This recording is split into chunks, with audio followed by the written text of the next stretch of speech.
പ്രകീർത്തിക്കുന്നവർ ആകാൻ കഴിയില്ല അവർക്ക്.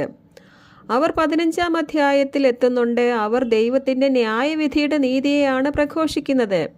എന്നാൽ റാപ്ചറായി അവിടെ എത്തിയ നമ്മൾ രക്ഷ ദൈവത്തിൻ്റെ ദാനം എന്ന് പറഞ്ഞുകൊണ്ട് ദൈവത്തിൻ്റെ കൃപയെയും രക്ഷിക്കുന്ന ദൈവത്തിൻ്റെ നീതിയെയുമാണ് പ്രഘോഷിക്കുന്നത്.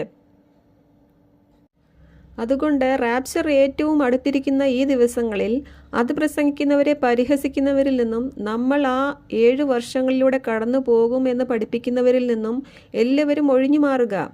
ദൈവക്രോധത്തിൻ്റെ ആ ദിവസങ്ങൾക്ക് മുൻപ് കർത്താവ് നമ്മളെ ഇവിടുന്ന് സ്വർഗത്തിലേക്ക് കൊണ്ടുപോകും എന്ന് വിശ്വസിക്കുക. ഇതിനു വിപരീതമായ അനേകതരം പഠിപ്പിക്കലുകൾ ഇന്ന് ധാരാളമായി ഇറങ്ങിയിട്ടുള്ളതിനാൽ എല്ലാവരും ജാഗ്രതയോടെ ഇരിക്കുക. കാനാൻ ദേശത്തിൻ്റെ അടുത്തെത്തിയ ഇസ്രായേൽ ജനം ദൈവത്തെ അവിശ്വസിച്ചതുകൊണ്ടാണ് അവിശ്വസിച്ച് അവർക്കൊന്നും അവിടെ പ്രവേശിക്കാൻ കഴിയാതിരുന്നത്. അത് ഓർക്കുക. അതുകൊണ്ട്